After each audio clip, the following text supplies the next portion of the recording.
It's now time for Trivia Tracks with yours truly, Price Robertson. This edition of Trivia Tracks is brought to you by ProMed Ambulance Services, care you can count on, and Beth Smith at Edward Jones. Edward Jones, making sense of investing, member SIPC. In his rookie year, 1967, this famous baseball star led the National League in WHIP, that's walks plus hits per IP, and finished second to Tom Seaver in the National League Rookie of the Year voting.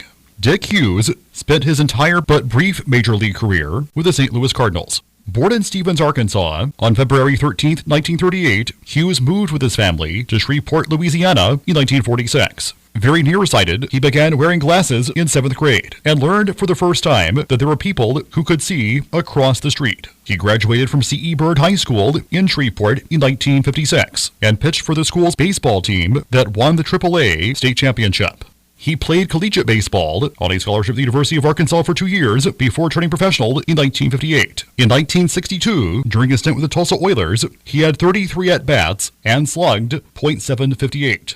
And in 1966, he joined the St. Louis Cardinals. Contrary to some accounts, it was Nelson Briles, not Hughes, who replaced Bob Gibson in the starting rotation for the 1967 St. Louis Cardinals when Gibson suffered a fractured leg due to Roberto Clemente line drive. Hughes actually replaced veteran left-hander Al Jackson in the Cardinals rotation in late May, pitching a 2-hit shutout against Atlanta in his first start of the season. He went on to win 16 games that year to lead the Redbirds. In spring training of 1968, almost a year after the Cardinals' World Series win, Hughes was warming up at the bullpen when he felt pain in his throwing shoulder. Though undiagnosed at the time, the injury was later determined to be a torn rotator cuff. At the time, there was no surgery to fix such an injury. But despite the injury, Hughes was able to pitch 63.2 innings during the 1968 season. But those were the last he would throw, as the injury ultimately ended his major league career.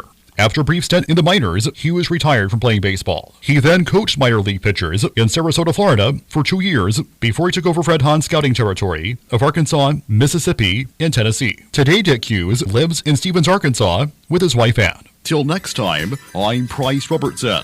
Amazed by today's trivia? Then join me for Trivia Tracks weekdays at 6:45 on Everybody's Country Y95.